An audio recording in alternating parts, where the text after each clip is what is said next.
দেখুন, তুমি চুল কাটার সময় কখনো যদি আমার চুলে পাকা দেখো, সাদা দেখো, আমাকে অবশ্যই তুমি বলবে। এইভাবে চুল কাটতে কাটতে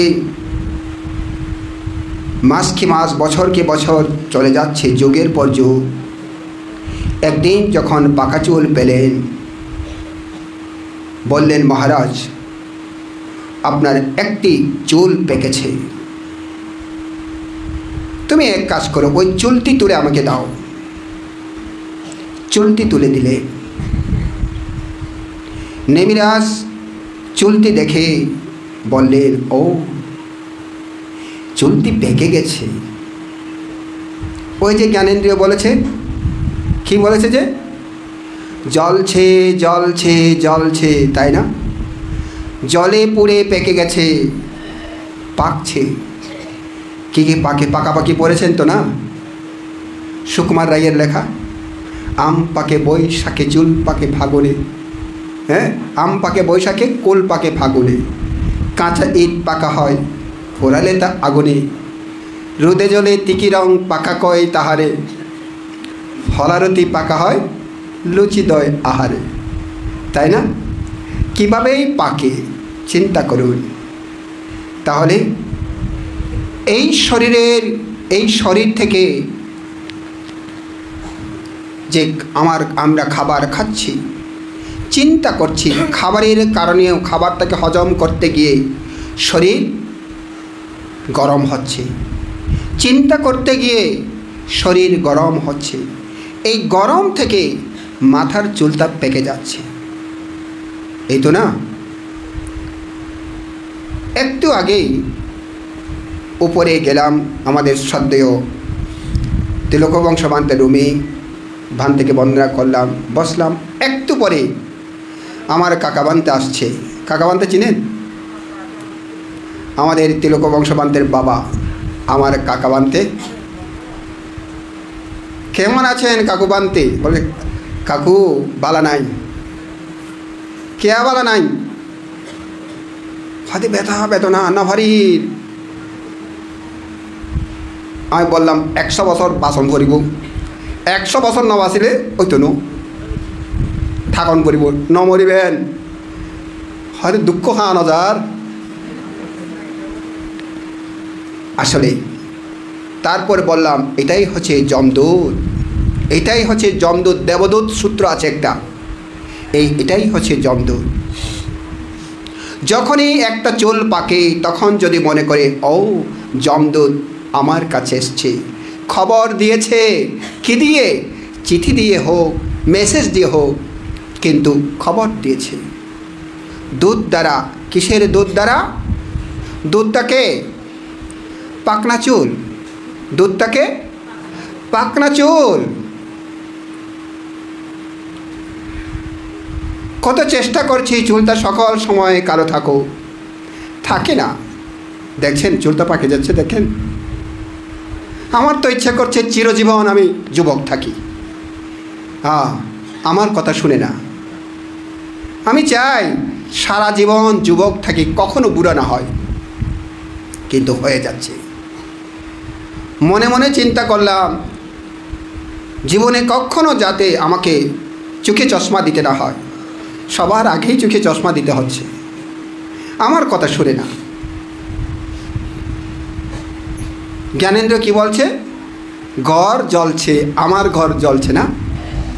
আমার ঘর কোনটাকে বলেছে? দেহকে, দেহকে আমার ঘর বলেছেন। কে বলেছে এটা? জ্ঞানেন্দ্রিয় বান্তে বলছে। আর কে বলেছে? জ্ঞানেন্দ্রিয় বান্তে বলছে আমি উদ্দেশ্য কথা বলি। হ্যাঁ, কে বলেছে? বুদ্ধ বলেছেন, अनेक जाति संसारं संदा विसं अनिविसं गहकरकं गव्यसंतो दुख जाति पुनः पुनः गहकरका दित्तोषि पुनः गेहं न काहसि सब्बाते फासुका बग्गा गहकुटां विसंखितं विसंखारगतं चित्तं तन्हाना खयमच्चगा। अनेक जाति संसारं जन्म जन्मांतरे পরিভ্রমণ করেছি তোমাকে অনুসন্ধান করে। কাকে? গৃহকারক। গৃহকারককে, গৃহকারক কাকে বলেছে? এই দেহকে গৃহকারক। বারবার বারবার এই গৃহ তৈরি হচ্ছে। কি গৃহ? দেহ নামক গৃহ বারবার বারবার তৈরি হচ্ছে। এই বারবার যদি তৈরি হয়, দুঃখটা কোথায়? এই যে ইচ্ছে করছে চুল না পাকুক, চুল পাকছে। ইচ্ছে করছে সকল সময় চুপটা ঠিক থাকুক, কিন্তু না, চুপটা ঠিক থাকছে না। এখন আমি একা নয়, অনেকে আছে। মাঝে মধ্যে আমি বলি, এই বুড়ো ইয়ে ভালো ইয়ে, ওই তুমি বুড়ো নয়, আমি বুড়ো হলে ভালো লাগবে না।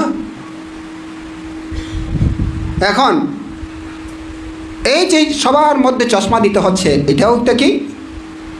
দুধ। কি দুধ? দেবদূত। একটা একটা দেবদূত, একটা একটা যমদূত। যমদূত আসছে। হ্যাঁ, তাহলে কি এখন কোথায় আসছেন আপনারা? মোগলতলী শ্মশানভূমি শাক্যমুনি বৌদ্ধবিহারে এসছেন, আজকে বসেছেন এখানে। আমি বললাম না, যেখানে যেতে ইচ্ছা হয় সেখানে চলে যান, কোনো মানা নেই, যেতে কোনো মানা নেই, কিন্তু কিছু জ্ঞান অর্জন করে আসুন। এখন জ্ঞান অর্জন করুন। জ্ঞানটা কার কাছে আছে? নিজের কাছে আছে। শুধু ওটাকে উতলাইয়ে দিতে হয়। কে জানে না চুল পাকে? একেবারে সত্য বলবান থেকে বলতে হচ্ছে যে সবাই জানি আমরা চুল পাকে, কিন্তু চুল যে পাকে এইটা যে আমার জীবনের একটা মাইনাস হচ্ছে জীবন থেকে, এটা আমি ভাবতে পারছি না, ভাবি না। জানি কিন্তু ভাবি না। একবার যখন ভাবনা ঢুকে চুল পাকে, এটাও একটা যমদূত, এটা একটা দেবদূত, আমাকে যমের দিকে টানছে, মৃত্যুর দিকে টানছে। সাথে সাথে চুপটা যখন বেজাল করে, তখনই বুঝতে পারে ও আর একটা দূত আসছে। যখন দাঁত একটা করকর করে নড়বড় করে, তখন বুঝতে পারে আর একটা দূত আসছে। আর আগে সকালবেলা খায়, আবার কিছুক্ষণ পরে খেতে ইচ্ছা করে, ওইটা খায়, তারপরে খিদে লাগে আবার খায়, আবার কিছুক্ষণ পরে খিদে লাগে আবার খায়। কত ধরনের খায় কোনো ঠিক নাই। পেট যে কত হজম করে ফেললো ইয়ত্তা নেই, বলা বাহুল্য। কিন্তু এখন সকালবেলা দুটো কোনো রকমে খেলে সারাদিন থাকে, জমা থাকে। কেন? পেটে বলছে আর পারছি না রে বাবা, আর পারছি না। তার মানে পেটেই বলছে আমিও চলে যাচ্ছি কোথায়? মৃত্যুর দিকে। এই সাকাং আনিবাদ তাং তাং সাতাতাং গামানুসুকাং জীবিতাং উদয়া আত্তাং সূর্য বিয়দাবতী। সূর্য যেমন উদীয়মান, সূর্য যেমন সতত পশ্চিম দিকে অস্ত যায়, যেদিন থেকে জীবন ধারণ করে সেই দিন থেকে মৃত্যুর দিকে চলে যায়। ঠিক এখন পেটু বলছে যমদূত আসছে, যমদূত খবর দিয়েছে। কেমন? যমদূত খবর দিয়েছে। বুড়ো বুড়িরা বলে না মানতে আর তৃষ্ণা নাই, আর তৃষ্ণা নাই, আগে বোধ খাইতে তেমন খাইতে মনে না হয়, ওই দিলে মনে না হয়, দিলে মনে না হয়। তার মানে যমদূত আসছে। জিহ্বায় আর রসনা বিলাস করতে ইচ্ছে করছে না, যমদূত আসছে। আগে বের হওয়ার সময় আয়না দেখতাম, আমার চেহারা কত সুন্দর, একটু যদি ক্ষত হয় একটু স্নো পাউডার দিতাম। এখন এত কষ্ট করে এখানে এসে এত সুন্দর করে সাজিয়ে আবার যখন আয়নাতে দেখি আগের মতো আর নাই, আরেক ধরনের হয়ে গেছে। যখন একটু বয়স হয় তখন আর আয়না তাইনা দেখে না, তখন আর সাজে না। কেন? সেজেও আর সুন্দর হয় না আগের মতো। এই কারণে আগে নিজের হাতকে দেখে নিজে ভালো লাগতো, কি চামড়াগুলো টান টান ছিল, এখন দেখি চামড়াগুলো লোল হয়ে গেছে, আগের মতো আর টান টান নেই। যতই প্লাস্টিক সার্জারি করি না কেন টান টান থাকে না। আগে দীর্ঘক্ষণ বসলে ব্যথা হয় বটে, কিন্তু ওঠার সাথে সাথেই চলে যায়। এখন যায় না, এখন থেকে যায় অনেকক্ষণ, আর পারি না। দেখুন তো, আসার সময় আমাদের উপসংগ্রাস বান থেকে ধরে আনছি, যেই ভান্তে ছোট্টকালে দৌড় দিয়েছিল এই সিঁড়ি থেকে এক দূরে 3 তলা চলে যাবে না, কিন্তু এখন 2 তলা থেকে 1 তলা আসতে অনেক কষ্টকর। ঠিক এই পরিণাম আমাদেরও একদিন হবে, এটা আসবে। এইভাবে প্রতিটি মুহূর্তকে যখন দেবদূত বলে মনে করে, মৃত্যুদূত বলে মনে করতে পারে, যমদূত বলে মনে করতে পারে, প্রতিটি মুহূর্তে জ্ঞান উৎপন্ন হয়, প্রতিটি মুহূর্তে জ্ঞান উৎপন্ন হয়। যখন আপনার অন্তরে এইভাবে কখনো ঠিকভাবে পায়খানা হয় না, কখনো ঠিকভাবে পেশাব হয় না, তখনও যদি মনে করে ও এটাই যমদূত। ছোট্টকালে পায়খানা হয় না, পেশাব হয় না, কখনো মনে আছে? সবগুলো ঠিকঠাক ছিল, আর এখন কেন ব্যথিক? ওই যে পেটেও ব্যথিক, এই কারণে ওইগুলো ব্যথিক, ঠিকভাবে হচ্ছে না। এই প্রতিটি মুহূর্তে যখন জ্ঞান অর্জন করে তখন বুঝতে পারে জ্বলছে জ্বলছে জ্বলছে। কি জ্বলছে? সবগুলো জলে পুড়ে ছাই হয়ে যাচ্ছে, ছাই হয়ে যাচ্ছে। তাই বুদ্ধ বলেছেন, কোনো হাসো কিমানন্দ নিচ্চাং পজ্জলিতে সতি অন্ধকারে না ও নদ্দ পদিপাংনা গাবে সথা। কেমন কথা? কিসের হাসি, কিসের আনন্দ? কোনো হাসি কিমা আনন্দ নিচ্চাং পজ্জলিতে সতি, নিত্য প্রজ্বলিত হচ্ছে। কি কি প্রজ্বলিত হচ্ছে? চুল প্রজ্বলিত হচ্ছে, চোখ প্রজ্বলিত হচ্ছে, চামড়া প্রজ্বলিত হচ্ছে, দাঁত প্রজ্বলিত হচ্ছে, পেটের হজম হয় না, প্রজ্বলিত হচ্ছে। এইভাবে প্রতিটি মুহূর্তে প্রজ্বলিত হয়ে হয়ে মৃত্যুর দিকে ঠেলে যাচ্ছে। কী বা আনন্দ, কী বা খুশি, কী বা হাসি! এত ঘোর অন্ধকারের মধ্যে আছে, এটাকে যদি না জানে তাহলে কি ঘোর অন্ধকারেই থাকে। এ কেমন কথা? আমার দেহেই থাকে, আমাকেই কষ্ট দেয়, আমার দেহে থাকে, আমাকে তিলে তিলে নষ্টের দিকে নিয়ে যায়, আমার দেহে থাকে, তিলে তিলে মৃত্যুর দিকে নিয়ে যায়, আমার দেহে অবস্থান করে আমার ওই চরম শত্রু। এ কেমন কথা?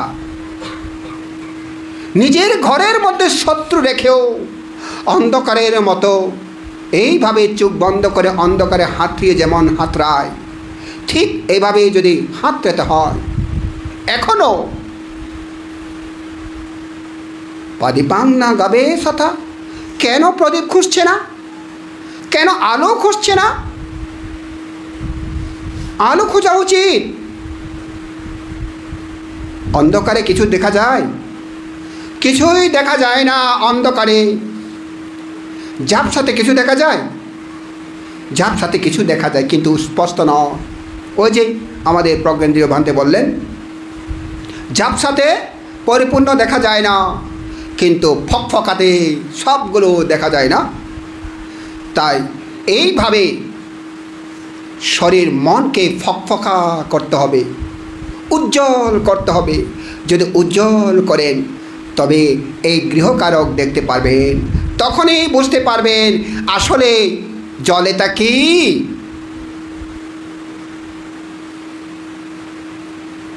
রাগ অগ্নি, দেশ অগ্নি, মোহ অগ্নি, মান অগ্নি। তখন দেখতে পাবেন রাগ অগ্নি, দেশ অগ্নি, মোহ অগ্নি, মান অগ্নি, তারপর কি মাৎসর্য অগ্নি। যেটা যেটা অকুশল সবগুলোই অগ্নি। এখানে শুরুতেই অভিধর্ম শুরুতেই এই কথাটা বলবে, কুশলা ধম্ম আকুশলা ধম্ম অব্যাকতা ধম্ম। এই এই অকুশল ধর্ম যেগুলো যেগুলো আমার জন্য অকুশল ধর্ম, সবগুলো অগ্নি অগ্নি অগ্নি। এই অগ্নিকেই যখন দেখে তখন কুশল উৎপন্ন হবে। তখন যেখানেই যাক না কেন, যেদিকে যাক না কেন, যার কাছে যাক না কেন, এইরূপ একটা একটা যদি জ্ঞান আহরণ করে আসতে পারেন, আপনার চোখ খুলে যাবে, আপনার চোখ খুলে যাবে। চক্ষুং উদপাদি জ্ঞানং উদপাদি বিদ্যা উদপাদি পඤ্ঞা উদপাদি আলোক উদপাদি।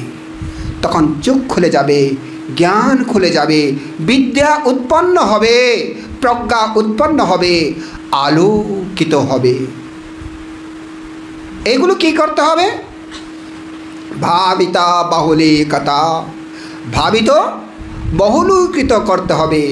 বারবার ভাবতে হবে, বারবার ভাবতে হবে। আसेवना पच्चया, বারবার আसेवन করতে হবে। হ্যাঁ, সেবন করতে হবে। এইভাবেই যদি বারবার চিন্তা করে, অনুচিন্তা করে, আপনার কাছে দিন দিন প্রকট হয়ে উঠবে, দিন দিন প্রকট হয়ে উঠবে। এই কারণে ওই যে প্রজ্ঞেন্দ্রিয় বলছে শোনাটা খুবই দরকার, শোনাটা খুবই দরকার, খুবই বড়। হ্যাঁ, আচরণটা একেবারে ছুতো নয়, কিন্তু প্রথমে শোনা দরকার। যদি না শুনে আচরণ করব কি করে? না জানলে আচরণ করব কি করে? হ্যাঁ, না শুনলে, না জানলে আচরণ করব কি করে? আগে আমাকে শুনতে হবে, জানতে হবে, তারপরে আচরণ। এই কারণে সর্বাগ্রে দরকার শোনাটা। শোনার মধ্যে শুধু এই শোনা এই নয়, পড়লেও শোনা বলে, নিজে পড়লেও এটাকে শ্রুত বলে, শ্রুত নিজেও পড়তে হয়। আজকে কিছু যদি পড়ে থাকেন, আজকে দেশনাগুলো আপনাদের কাছে পরিষ্কার হয়ে যাবে। আর কিছু যদি পড়ে না থাকে, ত্রিপিটক কিছু যদি পড়ে না থাকেন, আপনাদের কাছে হাতড়াবেন অন্ধকারের মতো। কি হদ দেওয়া, আমি কিছু না বুঝি, কি হয় বান্তারা, কিছু বুঝি না, হোয়াট নাই, কিছু না বুঝা মানে আর সাথ নাই। কেমন? যখন বুঝি, মনের মতো যখন হয়, তখন আরাম লাগে। কোনো গায়ক যখন গান গাইতে শুনে, গানটা ঠিকভাবে তাল ছন্দে পড়ে, গায়কের সেই গানটা খাড়া হয়ে যায়, এতই ভালো লাগে, এক গানের ভিতরে ঢুকে যায়। যিনি বাদক যখন বাজনা শুনে, বাজনাটা ঠিকভাবে 1 2 3 1 2 3 4 5 6 ঠিকভাবে পড়ে, তখন বাদক চিন্তা করবে, এত সুন্দর বাজনা, এত সুন্দর বাজনা। ঠিক একজন যখন ধর্ম সম্পর্কে কিছু অভিজ্ঞতা রাখে, আচরণ সম্পর্কে কিছু অভিজ্ঞতা রাখে, তখন আপনার কাছে মধুর হবে এই কথাগুলো, মধুর হবে। আমি চেষ্টা করছি আপনাদের এই কথাগুলো যাতে একেবারে সাধারণ জীবনের মধ্যে যেগুলো আমরা দেখি এইভাবে তুলে ধরতে চেষ্টা করেছি। আমাদের প্রজ্ঞেন্দ্রিয়, জ্ঞানেন্দ্রিয় চেষ্টা করেছে একেবারে সাধারণভাবে তুলে ধরার জন্য। জীবনটাকে কিভাবে গঠন করতে হয়, এইগুলো যদি জানে, এর চাইতে আর বেশি লাগবে না। লাগবে? হ্যাঁ, এর চাইতে বেশি লাগবে না। এখানে অনেক কিছু আছে। এখানে কুশলা দাম্মা, আকুশলা দাম্মা, আব্যাকাদা দাম্মা, আবার বেদানা ধাম্মা, অনেক কিছু আছে এখানে। হ্যাঁ, এইগুলো আমাদের কাছে অনেক কঠিন হয়, কিন্তু যখন এই কথাগুলো জানি, একই কথা এগুলো, কিন্তু সেগুলো যা শুধু অনুভূতির কথা বলছে, আমি তো অনুভব করছি। এইভাবে অনুভব করতে শিখুন, বারবার সেটাকে ভাবনা করতে শিখুন। প্রতিদিন চেষ্টা করবেন এখানে আসার জন্য, একটা ভেবে নিয়ে যাবেন। হ্যাঁ, চেষ্টা করবেন আগে এই ভাবনার মধ্যেও আগে চিন্তা করতে হবে, আগে শরীরটা সোজা হওয়া চাই। কেমন? ঠিক আছে না? সোজা হওয়া চাই। তাইলে কায় সংস্কার আগে স্থির হতে হবে। কায় সংস্কার স্থির, কায় সংস্কার অস্থির হলে চলবে না, কায় সংস্কার স্থির। কায় সংস্কার স্থির হলে চিত্ত সংস্কার স্থির হবে। কেমন? কায় সংস্কার স্থির না হলে চিত্ত সংস্কার স্থির হবে না। এই কারণে বলছে অজুং কায়াং পানিধায়া পারিমুখাং সাতিং উপত্থাপেত্বা। অজুং কায়াং, আগে শরীর সোজা সোজা করো। অজুং কায়া পারিমুখাং সাতিং, তারপর স্মৃতিকে সম্মুখে রাখো।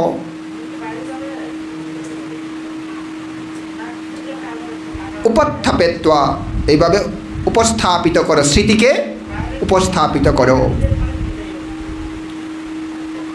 যখন আমি চোখ বন্ধ করে একটা একটা কায় সম্পর্কে ভাবি, একেবারে মাথার চুল থেকে পায়ের তলা পর্যন্ত কায়নুস্মৃতি হয়ে যায়। যখন সবগুলোকে অনুভূতি করতে পারি, অনুভব করতে পারি, প্রতিটি কিছু যা কিছু ভাবিত হয় সেগুলো অনুভব করতে পারি, বেদনানুস্মৃতি হয়ে যায়। অনুভবের মধ্যে যখন ভালো লাগে, খারাপ লাগে, লোভচিত্ত, দেশচিত্ত, ভালো লাগেও বুঝি না, খারাপ লাগেও বুঝি না, মোহচিত্ত, এইগুলো যখন জানতে পারে চিত্তানুপাসনা হয়ে যায়। ওই যে শিলানুস্মৃতির কথা, সমাধির কথা বলছিলেন, সমাধি কী কী বলছিল মনে আছে? সমাধি, সমাধি অঙ্গ, তিনটা সমাধির অঙ্গ কী কী বলছিল? সম্যক ব্যায়াম, সম্যক স্মৃতি, সম্যক সমাধি। এই সম্যক ব্যায়াম কি? মনের মধ্যে অকুশল চিত্ত উৎপন্ন না হলে উৎপন্ন করার জন্য প্রচেষ্টা করা, উৎপন্ন হলে সেটাকে অভিবৃদ্ধি করার জন্য প্রচেষ্টা করা, এটা হচ্ছে সম্যক ব্যায়াম।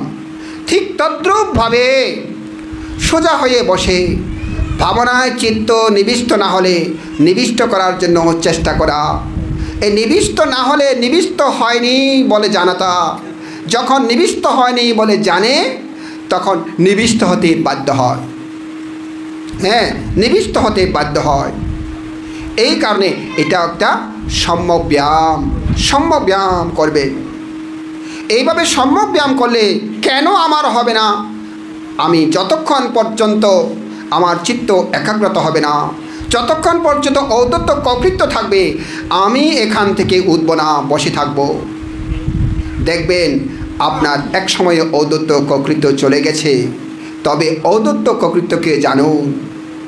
চলে গেছে, সাথে সাথে সমাধি হয়, সমাধি পারে। এইভাবে যখন সবগুলো জানবেন, একেবারে মাথার চুল থেকে চোখ, নাক, কান যখন জানবেন, চোখ, নাক, কান এগুলো কি? স্বর ইন্দ্রিয়। স্বর ইন্দ্রিয়, চক্ষু ইন্দ্রিয়, কর্ণেন্দ্রিয়, নাসিকেন্দ্রিয়, জিহ্বান্দ্রিয়, ত্বকেন্দ্রিয়, মনেন্দ্রিয়। এই স্বর ইন্দ্রিয় সম্পর্কেও জানবেন। যখন এই স্বর ইন্দ্রিয় সম্পর্কে জানবেন, চোখটাও অনিত্য, কারণ আগের মতো দৃষ্টিশক্তি নাই, দৃষ্টিশক্তি নাই, অনিত্য। কানটাও অনিত্য, কর্ণটাও অনিত্য, আগের মতন শ্রবণ শক্তি নাই। জিহ্বা, নাকটাও অনিত্য, আগের মতো ভালো কাজ করে না, মাঝে মধ্যে সর্দি বেশি লেগে থাকে। জিহ্বাটাও অনিত্য, আগের মতো আর স্বাদ লাগে না। দেহটাও অনিত্য, আগের মতো আর ঠিকঠাক থাকে না। মনটাও অনিত্য, আগের মতো বসতে চায় না, অনিত্য। সবগুলো ভঙ্গনশীল, ভেঙে যায়। যখন এইভাবে স্বর ইন্দ্রিয়কে জানে, তখন দুঃখ উৎপন্ন হয়, দুঃখকে জানে, দুঃখ সত্য সম্পর্কে অবগত হয়, দুঃখ সত্য সম্পর্কে জানা হয়। দুঃখ সত্য সম্পর্কে জানা হলেই বুঝতে পারে কী কারণে দুঃখ হয়েছে, কী কারণে। আচ্ছা, চোখটা কেন এইভাবে হচ্ছে, এই কানটা কেন এইভাবে হচ্ছে? জন্মগ্রহণ করেছে এই কারণে। কেমন? জন্মগ্রহণ করেছে এই কারণে বুড়ো হতে হচ্ছে, জন্মগ্রহণ করেছে এই কারণে আমার কথা শুনছে না, চুল পাকছে, জন্মগ্রহণ করার কারণে ব্যাধি হচ্ছে, জন্মগ্রহণ করার কারণে মৃত্যু হচ্ছে। এই কারণে এগুলো যখন জানে তখন দুঃখ জানে, দুঃখকে জানে। তাহলে কারণ ওই জন্মগ্রহণের কারণে, তাহলে কারণ জানলেন।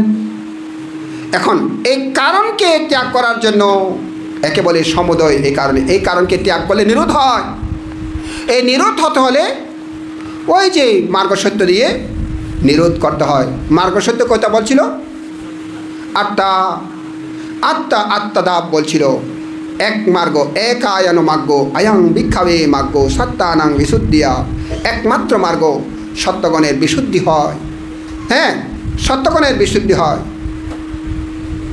তাইলে এইভাবে যখন দুঃখকে দেখে, দুঃখের কারণকে দেখে, এই কারণ তাকে ত্যাগ করতে গিয়ে বলছে অনেক জাতি সংসারং সন্দা বিশ্বং অনিবিশ্বং গাহকারাকাং গবেশান্ত দুঃখ জাতি পুনঃ পুনঃ গাহকারাকা দিত্তোসি পুনঃ গেহং নকাহাসি সব্বাতে ফাসুকা বগ্গা গাহকুতাং বিসংখিতং বিসংখারাত গতং চিত্তং তন্হানাং ক্ষয়মজ্জগা।